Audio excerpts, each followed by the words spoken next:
Hi friends, welcome to my channel. ನಿನ್ನ ಜೊತೆ ನನ್ನ ಕತೆ ಧಾರಾವಾಹಿ ಸಂಚಿಕೆಯಲ್ಲಿ ಮುಂದಿನ ಭಾಗದಲ್ಲಿ ಏನಾಗ್ತಾ ಇದೆ ಅಂತ ಹೇಳಿ ತಿಳಿದುಕೊಳ್ಳೋಣ ಬನ್ನಿ. ಈ ಕಡೆ ಸಂಚಿಕೆ ಆರಂಭದಲ್ಲಿ ಭಾಗ್ಯಮ್ಮ ಅವರು ಪೊಲೀಸ್ ಸ್ಟೇಷನ್ಗೆ ಹೋಗಲು ತಯಾರಾಗುತ್ತಾರೆ. ಭೂಮಿ ತನ್ನ ತಾಯಿಯನ್ನು ಬಿಟ್ಟಿರಲು ಸಾಧ್ಯವಾಗದೆ, ಅಮ್ಮ ನನ್ನನ್ನು ಬಿಟ್ಟು ಹೋಗಬೇಡಿ ಅಂತ ಅಳುತ್ತಾ ಬೇಡಿಕೊಳ್ತಾಳೆ.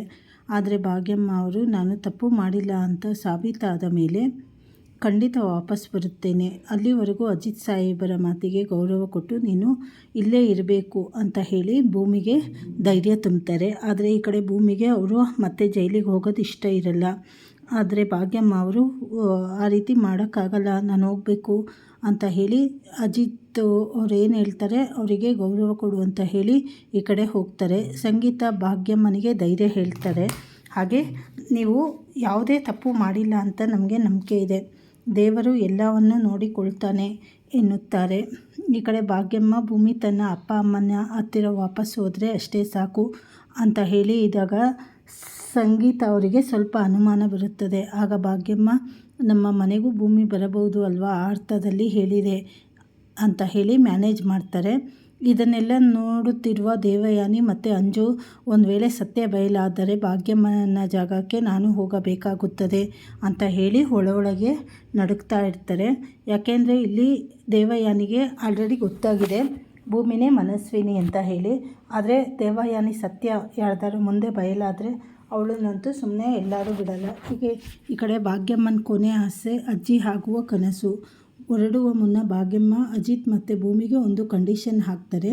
ನಾನು ವಾಪಸ್ ಬರುವಾಗ ನನಗೆ ಒಂದು ಸಿಹಿ ಸುದ್ದಿ ಹೇಳಬೇಕು, ನಾನು ಅಜ್ಜಿ ಆಗುವ ವಿಷಯ ನೀವು ತಿಳಿಸ್ಬೇಕು ಅಂತ ಹೇಳಿ ಹೇಳ್ತಾರೆ. ಈ ಕಡೆ ಅಜಿತ್ ಭೂಮಿ ಇಬ್ಬರು ಭಾಗ್ಯಮ್ಮನವರ ಕಾಲಿಗೆ ಬಿದ್ದು ಆಶೀರ್ವಾದ ಪಡೆಯುತ್ತಾರೆ. ಮತ್ತು ಅಜಿತ್ ನಾನು ಇರುವವರೆಗೂ ಭೂಮಿಗೆ ಏನೂ ಆಗಲು ಬಿಡುವುದಿಲ್ಲ ಅಂತ ಹೇಳಿ ಭರವಸೆಯನ್ನು ನೀಡ್ತಾನೆ. ಈ ಕಡೆ ಭೂಮಿ ಮತ್ತು ಅಜಿತ್ ನಡುವಿನ ಒಪ್ಪಂದದ ಮಾತು ಏನು ಅಂದರೆ, ಭಾಗ್ಯಮ್ಮ ಹೋದ್ಮೇಲೆ ಭೂಮಿ ಅಜಿತ್ನನ್ನು ಹಗ್ ಮಾಡಿಕೊಂಡು ಅಳ್ತಾ ಇರ್ತಾಳೆ.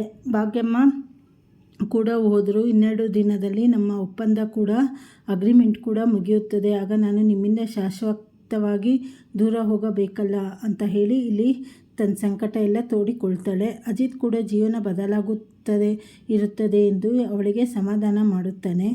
ಈ ಇಡೀ ಸಂಚಿಕೆಯಲ್ಲಿ ಹೈಲೈಟ್ ಎಂದರೆ ಶಾರದಾ ಅಮ್ಮನಿಗೆ ಹಳೆಯ ನೆನಪು ಮರುಕಳಿಸುವುದು. ಭೂಮಿಯನ್ನು ನೋಡಿ ಪುಟಾಣಿ ಎಂದು ಕರೆಯುತ್ತದೆ. ಇದನ್ನು ಕೇಳಿ ಇಡೀ ಕುಟುಂಬಕ್ಕೆ ಶಾಕ್ ಆಗುತ್ತದೆ.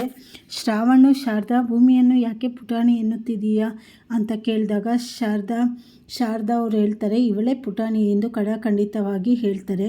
ಅಶ್ವಿನಿ ಗಾಬರಿಯಾಗಿ ಓಡ್ಬಂದು ಮನಸ್ವಿನಿ ನಾನು ಇಲ್ಲೇ ಇದ್ದೇನೆ ಅಂತ ಹೇಳಿ ಭೂಮಿಯ ಹತ್ತಿರವೇ ಹೇಳ್ತಾ ಇದ್ರು. ಶಾರದಾ ಅವರು ಭೂಮಿ ಹತ್ತಿರನೇ ಹೋಗ್ತಾ ಇರ್ತಾರೆ.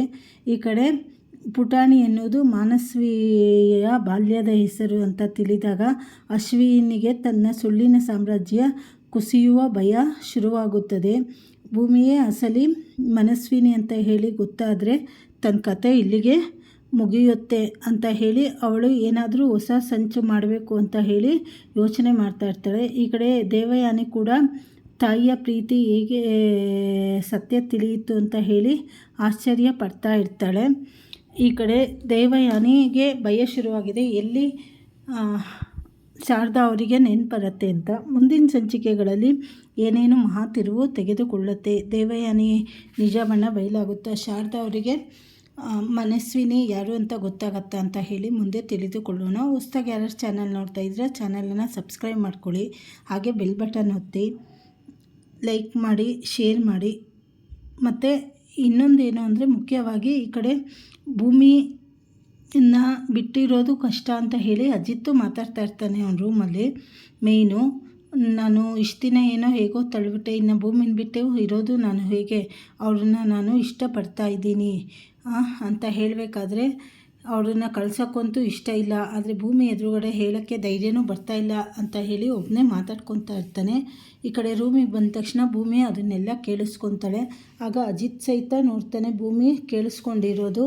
ಭೂಮಿ ನಿರ್ಧಾರ ಏನಾದರೂ ಬದಲಾಗತ್ತಾ, ಈ ಕಡೆ ಭೂಮಿ ಹೋಗ್ದಿರ ಅಲ್ಲೇ ಇರ್ತಾಳ, ಅಜಿತ್ ಪ್ರೀತಿನ ಒಪ್ಕೊಳ್ತಾಳ. ಈ ಕಡೆ ಭೂಮಿನೂ ಅವನನ್ನು ಇಷ್ಟಪಡ್ತಾ ಇದ್ದಾಳೆ. ಆದರೆ ಇಬ್ಬರು ಸೇರಿ ಏನು ನಿರ್ಧಾರ ಮಾಡ್ತಾರೆ ಅನ್ನೋದೇ ಮುಂದಿನ ಸಂಚಿಕೆಗಳಲ್ಲಿ ಗೊತ್ತಾಗತ್ತೆ. ಧನ್ಯವಾದಗಳು. ಪೂರ್ತಿ ವಿಡಿಯೋ ನೋಡಿ.